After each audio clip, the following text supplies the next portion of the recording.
ആത്മാവിന്റെ വാൾ സോഡ് of the സ്പിരിറ്റിലേക്ക് എല്ലാവരെയും സ്നേഹത്തോടു കൂടി സ്വാഗതം ചെയ്യുന്നു.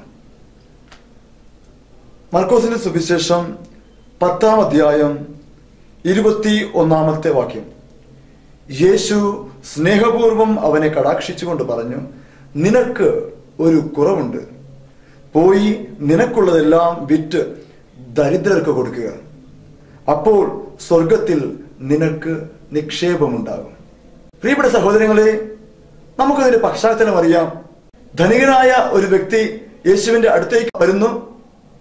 അവൻ യേശുവിനോട് പറയുന്നു, ഞാൻ എല്ലാ പ്രമാണങ്ങളും പാലിക്കുന്നുണ്ട്, കുട്ടിക്കാലം മുതൽക്ക് അവയെല്ലാം ഞാൻ അനുഷ്ഠിക്കുന്നുണ്ട്.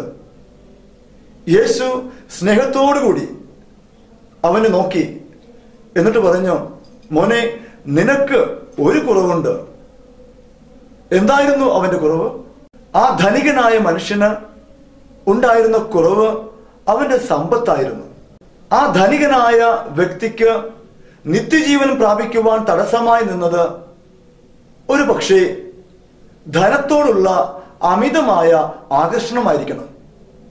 അതുകൊണ്ടായിരിക്കണം യേശു അവനോട് പറഞ്ഞത്, ശരിയാണ്, നീ എല്ലാം പാലിക്കുന്നുണ്ട്, പക്ഷെ നിന്റെ കുറവ് ഇതാണ്.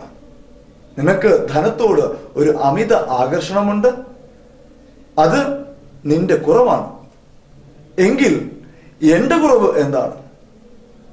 ഞാൻ ഏത് മേഖലയിലേക്കാണ് ഏറ്റവും കൂടുതൽ ആകർഷിക്കപ്പെട്ടിരിക്കുന്നത്? എന്നെ നിത്യജീവനിൽ നിന്ന് അകറ്റുന്ന എന്റെ കുറവ് എന്താണ് എന്ന് ഞാൻ കണ്ടുപിടിക്കണം.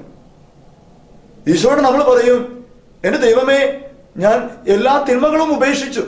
അപ്പോൾ ഈശോ പറയും, ഇല്ല, നിനക്ക് ഒരു കുറവുണ്ട്. ഞാൻ ഓർക്കുന്നു, ഒരു സഹോദരൻ ധ്യാനിക്കുവാനായിട്ട് വന്നു.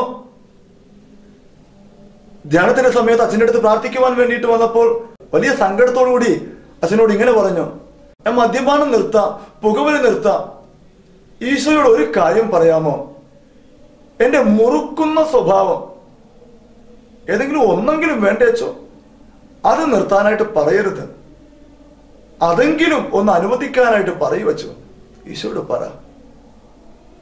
ഒരു പാവപ്പെട്ട സഹോദരൻ നോക്കിക്കേ, അദ്ദേഹത്തിന്റെ ഒത്തിരിയേറെ തെറ്റുകൾ തിരുത്തി, ദുശീലങ്ങൾ നിർത്തി, എന്നാൽ ഒരെണ്ണമെങ്കിലും, ഒരു മേഖല, ഒരു കുറവ് അവിടെ ഇരിക്കട്ടെ, അത് ഞാൻ അങ്ങോട്ട് തുടരുന്നു, അതുകൂടി നിർത്തണമെന്ന് പറയരുത് എന്ന് പറയുന്ന എത്രയോ വ്യക്തികളുണ്ട്.